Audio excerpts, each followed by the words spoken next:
Hello class. Today we are going to do a session on Sattriya dance.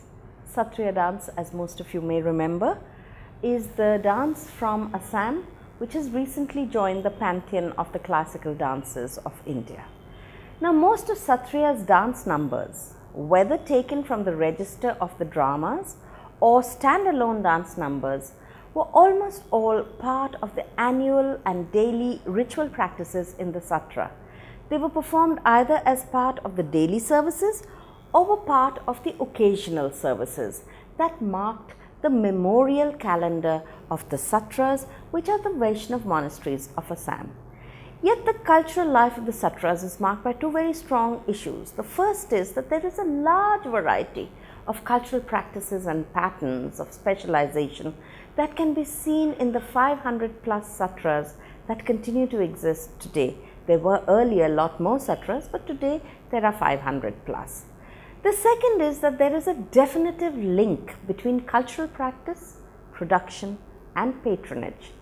This is essential in understanding the journey of Sattriya from the ritual to the art that it has become on the stage.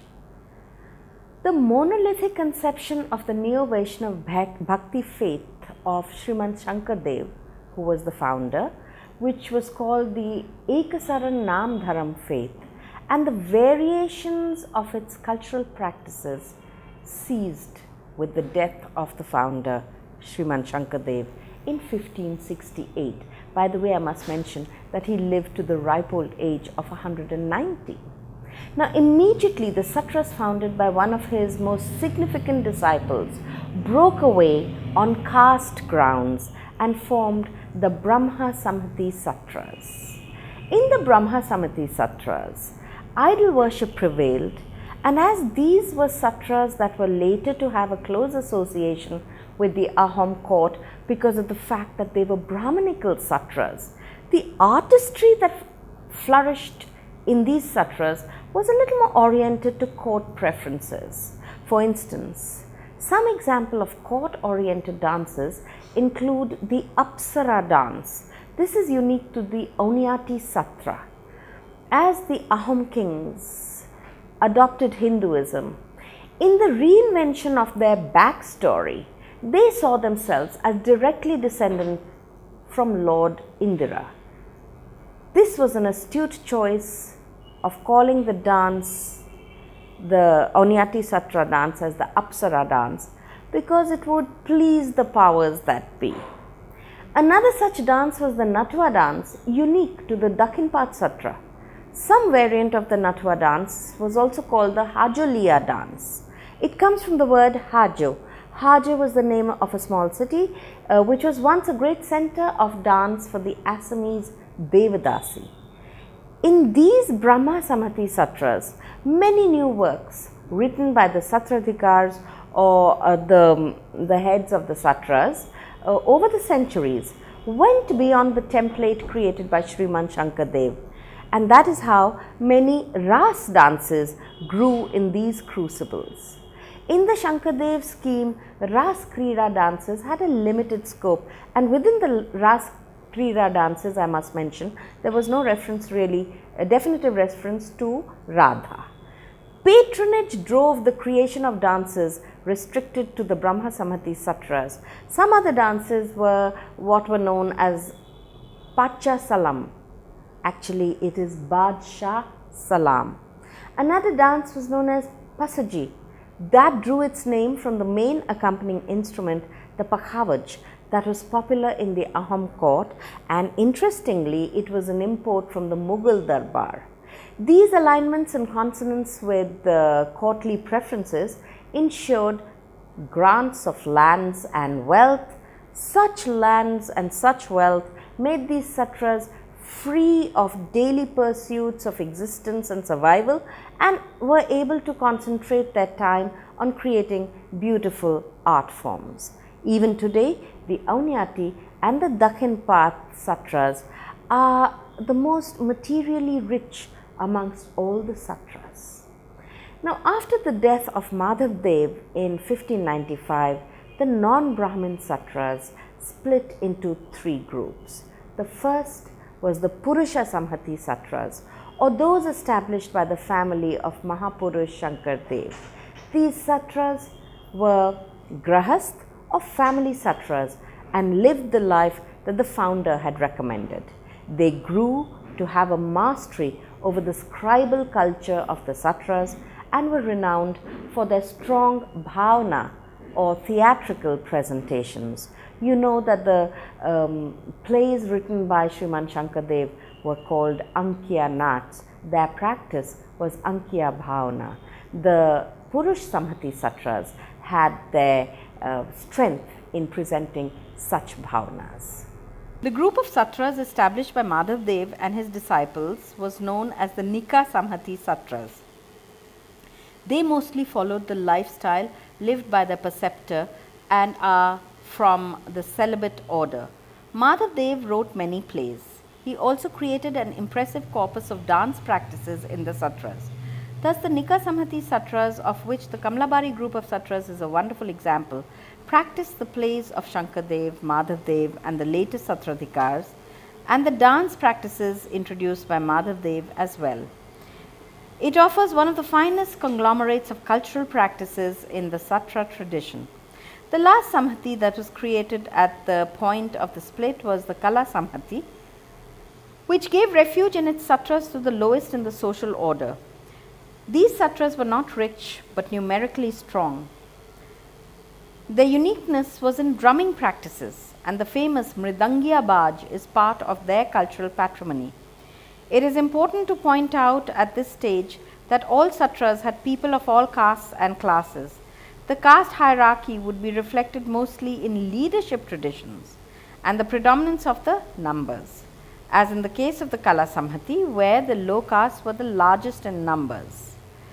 It may be pertinent to mention here that some of the leading figures in Ahom history towards the last days of the Ahom rule hailed from the Kala Samhati Satras. The trend of specialization and the political links with the Ahom and Koch courts, the two most important power centers in the region, was a dominant force right from the time of Shankardev's period. Patronage from the Koch court helped the faith to survive in the early days when it was being hounded by the Ahoms. Patronage from the Ahom court from the middle of the 17th century onwards allowed the satras to flourish. The Rajaghariya Salis were specifically created for the courts. The many grants that the satras received allowed them the leisure to continue their artistic pursuits. In the court chronicles, the Buranjis, especially the Tunkungia Buranji, there are many references to the performances of bhavanas by the satras in the court.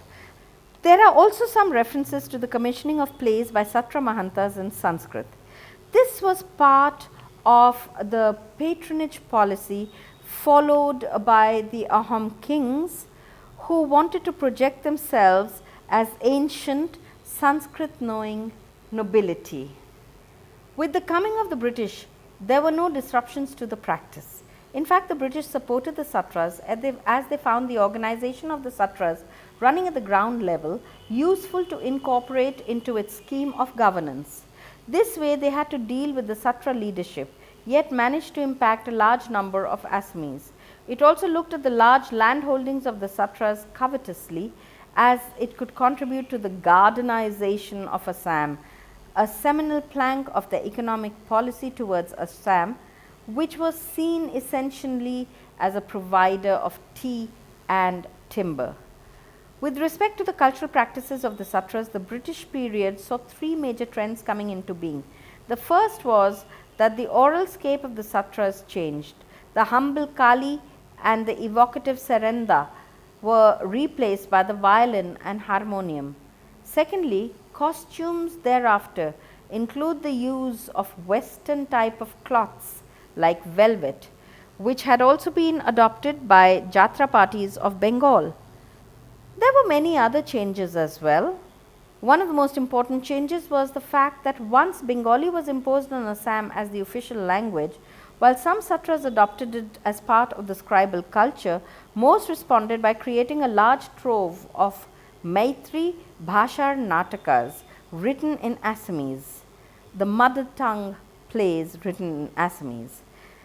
Pertinent is to note that the most important crucible for the birth of the Assamese language, which evolved as an essential lingua franca to help communication between people of different ethnicities who found their spiritual refuge in the Satras, were the Satras themselves.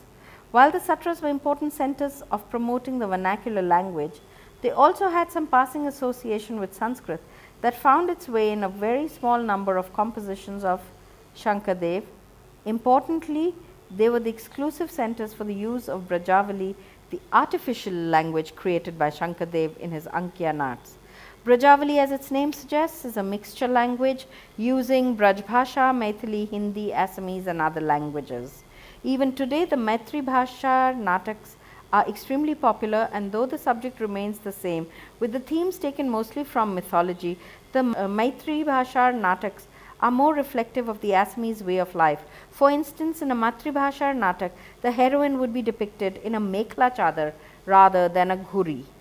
Finally, as the ill effects of British rule came to be felt, many bhavanas written in Assamese moved away from the epic themes and focused on social themes like the ill effects of opium consumption that had emaciated Assamese society. Today, the annual Ras Utsav can be seen as a theatre of change and flexibility and reflects the progressive phase of the Satras. In the Dakhinpat Satra, the Ras is still performed today as a puja in the Namghar. In other Satras, including the Garamur Satra, it has moved on to the public platform, where it is performed by males and females in what is called a co-ed performance. Many of these males and females do not belong to the Satra, and some of them may additionally be non-initiated members of tribal communities. In 1934, Pitambar Dev Goswami, the Satradhikar of the Garamur Satra, adapted the Ras Leela of the Puja into a play, and this is how his Satra has presented it ever since. Since the 1950s, women have also been performing in it, and the co-ed performance of Garamur Satra is extremely well known. Now, it was during the displacement caused by the Mayamaria rebellion and the Burmese invasions of the 18th and early 19th century that another interesting tradition of the Satra arts became popular.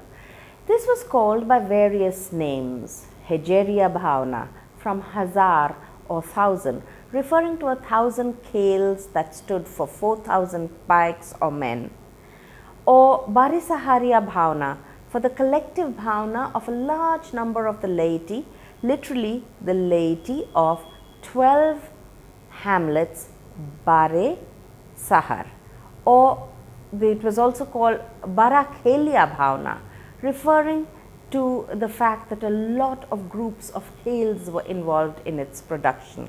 The kale was the basic unit of organizing the farmer soldier called pikes. 4 pikes and later 3 pikes made a kale. It specifically stood for a festival of many bhavanas that was performed outside the Satras and the Namghars, which are the religious worship places in the villages. These areas where such bhavanas, multiple bhavanas were performed, were specially created temporary performance architecture of open stages called kholas, with performance on all the stages going on simultaneously. It is believed that this tradition was started towards the end of the Ahom rule, and according to Dr. Maheswar Nyog, the great Sattriya scholar, it was financed by the nobility in an attempt to enforce social integration in a fractured society. It therefore became one more bridge between Satra life, which was the sacred life, and the civilian life of the people. It brought together people of many communities in a cultural fiesta that also celebrated the end of the harvest. The presentation was held in the dry season when the fields were clear of crops, as the setup needed a large space. It was popular for almost a century and a half, and over time assumed more of a socio-political rather than a socio-religious value. I say socio-political with great care because it became a secret platform for anti-colonial activities as well. Actually, from the 1930s, episodically and sporadically, some of the dance items were presented in non-Satra venues. The names of Jibeshwar Goswami comes to mind, who under the banner of the Prachin Kamrupi Nritya Sangh presented some dances in cities starting with Shillong. Shillong was also home to the Shillong Kala Parishad, set up by stalwarts like Rudra Barua. The city saw the performances of some Ankiya Nats and these Ankiya Nats obviously couldn't have been performed in the cities as they were done in the Satras, and so they were adapted for stage presentations. Shillong also became this venue for some standalone performances of dance numbers. The most popular amongst these in Shillong were Dashavatar and the Sutradhari Nritya. Because this was a living tradition, it was really not fair nor possibly ethically correct to make alterations in it unanimously by the laity. So, the Mahanta or the Satradhikars of Grahas Satras belonging specially to the Purusha Samhati Satras are called Mahantas, remember that. So, the Mahanta from the Sharavani Satra of Kaliabor, Girikant Mahanta, guided this early transformation from sacred to secular spaces. There was a hiatus during the Second World War, after which the new post-war cultural life saw a lot more organizations come into being that gave greater visibility to the arts of the Satras. In 1948, All India Radio's Guwahati station was established that popularized bar geets far and wide, and some of the non-traditional singers included the great names in the arts of Assam, Ambika Giri Roy Chaudhary, Jyoti Prasad Agarwala, Bishnu Rabha, Bhupen Hazarika, Gajen Barua and others. Jyoti Prasad Agarwala's brother Parmananda Agarwala also played borgeets on the piano. Amidst these modern and non-traditional representations, the Satra Bhagats were also featured, and there were no turf wars. Possibly, the representatives of the Satras analyzed the fact that the borgeet were meant to be heard, and as Ankiya Bhavnas were already being performed by village people in the Namghars, that there would be no objection therefore to put the borgeets on non-sacred platforms through modern technologies like radio. As the respect for the Satras and the monks was forming, there was no reason for the monks to feel threatened. In effect, a key role was played by some of the Satra monks and Satradhikars to help bring Sattriya culture into the public domain. As early as the second decade of the 20th century, the late Mitradev Mahanta recorded some borgeets for the first time. Maniram Datta Mukhtiar Borbayan recorded 6 borgeets along with his disciple Bhadrakant Goswami in Shillong with the encouragement of Sabita Devi, the Rani of Bijni, then secretary of the Assam Sangeet Natak Academy. Its chairman then was the governor Joyram Das Daulat Ram, in keeping with Shankardev's efforts at integrating marginalized communities. The Satradhikar of Nikamul Satra, Gahan Chandra Goswami, who was himself an exceptional singer, trained a group of young students from Arunachal in his Gharamora Satra in North Lakhimpur. Prominent amongst these other members of the Satra community who helped bring Satra culture out of the confines of the Satras and the Namghars are Jibeshwar Goswami, Narahari Bura Bhagat, Chakradhar Mahanta, Girikant Mahanta, Balaram Borgayan, and many other artists of the Kamlabari group of Satras who sang from All India Radio Guwahati and All India Radio Dibrugarh stations. With the setting up of the Department of Information of the Government of Assam and the introduction of a scheme called Publicity Through Cultural Media, which had Luit Kunwar Rudra Barua as the Deputy Director and Anand Mohan Bhagwati as the Production Officer, Sattriya got another shot in the arm. For Sattriya, Bihu and other dances were slotted between the messages to promote government schemes. As these were to be done on stage, special stage versions of the dances were created, and this early experience in choreography and the making of stage versions of these dances eventually gave both Anand Mohan Bhagwati and Jatin Goswami an added advantage that came to the fore again after 2000. The information department turned out to be a nursery of Sattriya stars and taught them all the basic principles of choreography for the stage. Later, Murari Sharma, Prabhat Sharma, Jibanjit Barua, Jibanjit Datta and Dipali Bhuyan, one of Raseswar Saikia Borbayan's earliest students, were all employed there. Raseswar Saikia had no educational certificates, and so he could not be accommodated there. But in 1972, Ghanakanta Bora, who was then a young monk from Titabar, was given a role in the Cultural Affairs Department as a Bhavana demonstrator.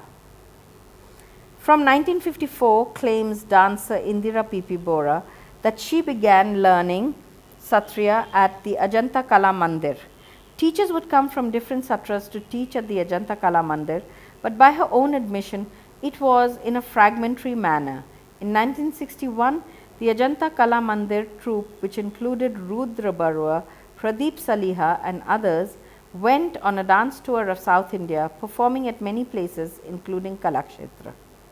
At Kalakshetra, Indira P.P. Bora recalls that Pradeep Saliha gifted Rukmani Devi a khol, and after she performed it before Rukmani Devi, she went on to include Sattriya dance in Kalakshetra's presentations, claims Bora.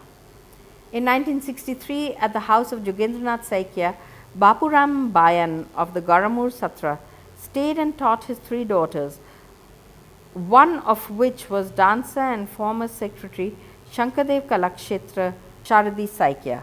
This was the first long-term serious training by a girl from a Bhagat. Later, Sharadi Saikia had the privilege of learning in a serious and focused manner from Raseswar Saikia, who was the first guru from the celibate category.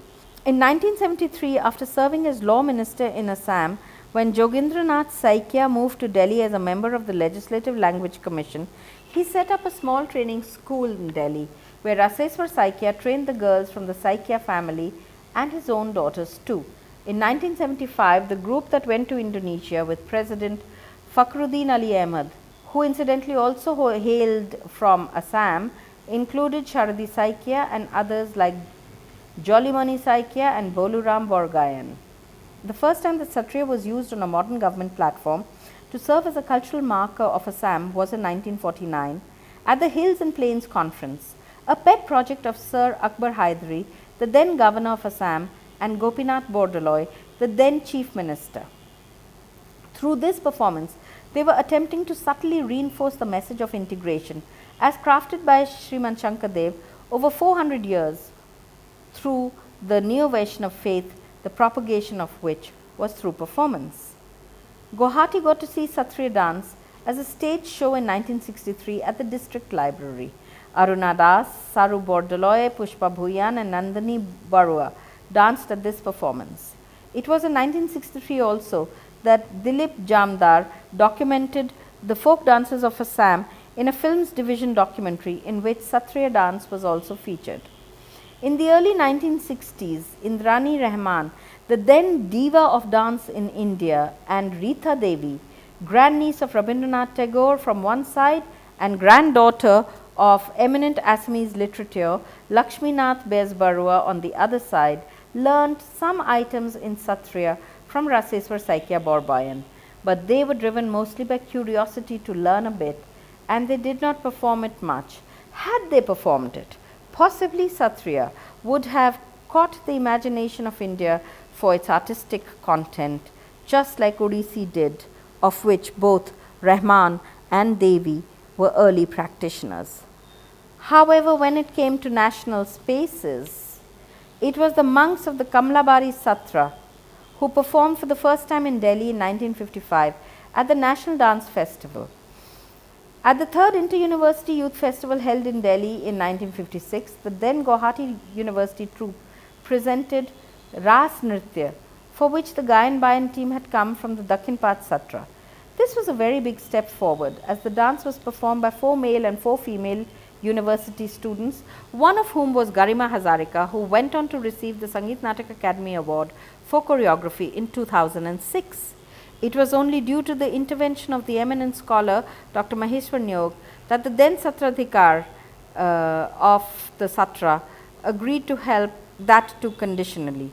Finally, it was at the National Dance Seminar organized by the Sangeet Natak Academy in 1958 that Sattriya was noticed and hailed. The featured papers were prepared and read by Dr. Maheshwar Nyog, and the performances were presented by the monks of the Mool Kamlabari Satra under the leadership of Maniram Datta Mukhtiar Borbayan. It was for this seminar that Professor Nyog, in consultation with Maniram Datta Mukhtiar Borbayan, selected the nomenclature of Sattriya for this body of dances, as they believed it encompassed all the dances performed in the Satras. Regrettably, in this period, Assam fell on the blind spot of India, not just in development issues, but also with reference to their cultural aspirations. Most efforts in post-independence period for the promotion of Sattriya were driven by the Assamese themselves. Many dancers who had been to Kalakshetra to study dance, including Pushpa Bhuyan and Indira P.P. Bora, established dance schools to teach in Assam. In fact, Assam saw Bharatnatyam, Manipuri, Kathak and Odissi as popular dance forms. Later, these same schools became the ones that started the teaching of Satra dances in an organized manner. Now, even as Sattriya hoped for its recognition, some of the non-traditional dancers like Pushpa Bhuyan and Indira P.P. Bora had begun performing around India. For many, they were the first dancers to perform the style, because really they had a strong cultural presence in all of India.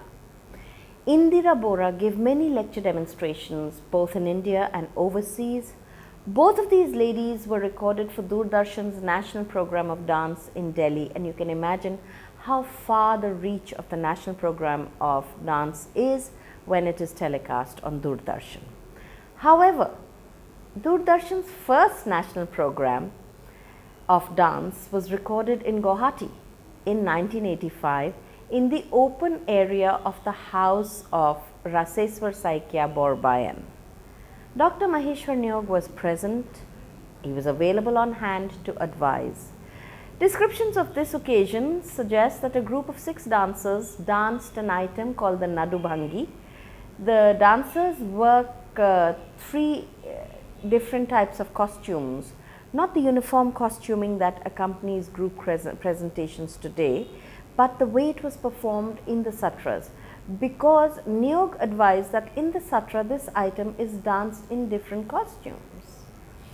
So this was again an attempt to blend the sacred tradition with the secular demands. In 1985, the Government of India signed the Assam Accord to usher in a regime of peace after the Ulfa-led insurgency in Assam. One of the clauses of the accord was to promote the cultural aspirations of the people of Assam. In that context, Assam got the Shankardev Kalakshetra, which is a very beautiful center for cultural expressions in all of Assam. The Chitraban studio complex was renovated and modernized. This was the filmmaking complex. IIT Guwahati was established, the Numaligarh refinery was established, and like this many other decisions were taken. It was with the coming of Bhupen Hazarika as chairman of the Central Sangeet Natak Academy that the long-standing aspiration of Assam was addressed, with the long hoped for national recognition being accorded to the Sattriya dance of Assam. This put the dance at par with dances like Kathak, Bharatnatyam, Manipuri, Mohiniyattam, Kuchipudi, Odissi and Kathakali, all of which we recognize as the classical dances of Assam. So this is how Sattriya got recognized as a classical dance too. Well, I hope all that I said today fell into place, started making sense, and that you now understand a little more about the unusual journey that Sattriya has taken, and actually continues taking in our times. So look out for new developments, read your papers, follow the path of Sattriya. Thank you for your attention today.